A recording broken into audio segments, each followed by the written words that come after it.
안녕하십니까. 도덕경 읽어주는 수학자 김성재입니다. 세상을 보면 하는 일마다 성공하는 사람이 있는가 하면 실패를 거듭하는 사람도 있습니다. 왜 그런 일이 일어날까요? 성공에는 두 가지 조건이 있습니다. 물론 무슨 일을 계획해야 되겠죠. 대부분 중장기 계획이 되는데 그 계획을 성공하기 위해서는 단기 실행 계획이 탄탄해야 합니다. 일별로, 주별로, 월별로 나는 오늘 여타atan 일을 꼭 하겠다. 금주에는 내가 무엇을 완성하겠다. 이달에는 내가 무엇을 하겠다.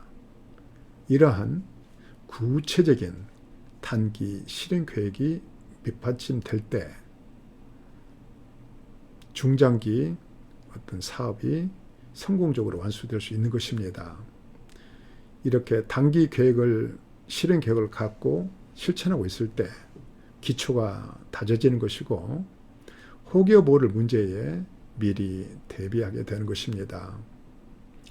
두 번째 조건은 일의 우선순위를 정하는 것입니다. 비즈니스에서는 20-80 법칙이라는 게 있어요. 20%의 가장 소중한 안건을 처리함으로써 80%의 일을 완수할 수 있다는 것입니다.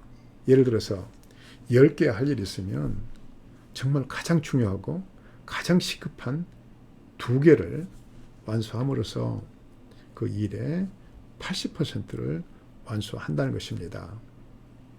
이렇게 커다란 계획은 작은 구체적인 실행 계획이 있어야 되고 또 그 실행은 우선순위를 정해서 해야 된다는 것입니다.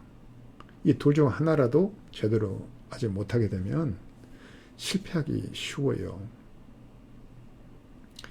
도덕경에서 덕의 실천은 선을 통해서 한다고 했습니다. 선은 승명의 성질이 있어요. 이 밝음의 답습 또는 깨달음의 답습이라 해도 좋습니다. 27장에 나오죠. 한 사람의 선행이 주위의 선행을 불러일으키는 성질. 이렇게 선이 퍼져나가면서 덕이 베풀어지게 되는 것인데 이게 구체적이지 못합니다. 그럼 과연 선의 실천에, 선행에 또 덕의 실천에 과연 구체적인 일은 무엇인가? 그것을 본 59장에서 이야기를 하는데 가장 우선순위를 두고 지도자가 해야 할 것은 아끼는 것입니다. 현대 사회야 먹을 것이 많은 세상이죠. 그런데 예전에는 새끼 밥만 잘 먹어도 사람들이 노래 부르고 또 태평성대를 하고 그런 시대였습니다. 그렇기 때문에 지도자가 아껴서 흉년을 대비하고 또 구휼함으로써 백성들이 지도자를 믿고 따르고 그래서 평안이 찾아오고 국가에 기강이 서게 되는 것입니다. 자, 본문을 좀 볼까요? 지인 사천 막약색 사람을 다스리고 하늘을 섬기는데 아낌 만한 것이 없다. 아낌이 최고다. 자, 아낌에 대한 설명이 이제 나와요. 부유색, 시유조복, 조복유지, 중적덕. 무릇 아낌이라는 것은 미리 대비하는 것이다.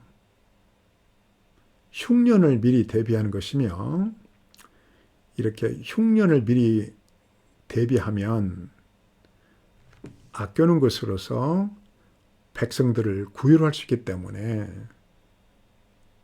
두텁게 덕을 쌓게 된다. 아낌을 통해서 구체적인 행동 강령이에요. 구체적인 이런 이제 실행 계획을 이야기하고 있죠. 전 2장, 그리고 57장, 58장은 법령으로 발음의 다스림이죠.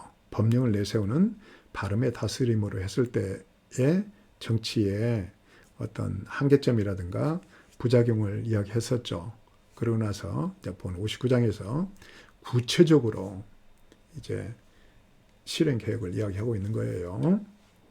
그것은 바로 이제 선행의 가장 우선순위를 차지하고 있는 것입니다. 중적덕적 무불극, 무불극적 막지기극. 덕을 두텁게 쌓으면 이기지 못할 것이 없고, 이기지 못할 것이 없으면 그 한계를 알 수 없게 된다. 덕이 쌓이면 천하의 덕이 퍼져나가서 지극하게 천하의 덕이 쌓이게 된다라는 말입니다. 막지기극, 가이유극. 그렇게 그 한계를 알 수 없게 되면 능히 나라를 얻을 수 있다. 이렇게 덕을 쌓은 자가 나라를 얻게 된다라는 것입니다. 유국지모 가이장구.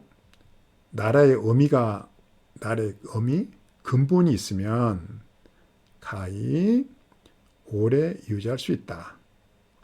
그래서 근본은요, 나라의 의미는 근본이 되는 것은 요 위에서 말한 이 두텁게 쌓은 덕이에요. 두텁게 쌓은 덕이 있으면, 나라에 그런 두텁게 쌓은 덕이 있으면 오래 갈 수 있다. 덕이 있음으로써, 덕이 지극함으로써 나라도 오래가고 또 스스로의 몸도 보존할 수 있게 된다라는 말입니다. 시위의 심금고저 장생구시지도. 이걸 일러서 뿌리가 깊고 밑동이 견고하다고 한다. 그리고 장생구시, 오래가고 유지되는 그런 도이다. 그래서 그렇게 오래 유지되는 도를 실천하는 길이다 라는 말입니다. 이 주제는 아낌으로 흉년을 대비하는 것이 가장 큰 덕이다. 선행의 제1 우선순위가 아낌입니다. 사람을 다스리고 하늘을 섬기는 데에 아낌하는 것이 없다고 했습니다. 물자가 풍족하지 못하고 배고픔이 가장 큰 서름이던 시대에는 당연한 말입니다. 하지만 현대는 어떨까요? 아직 세상이 배고픔을 완전히 이겨내지 못했지만 덕의 실천에 있어서 가장 중요한 요소는 예전과 다를 수 있겠죠. 제49장에서 성인은 고정된 마음이 없고 백성들의 마음을 마음으로 여긴다라고 했습니다.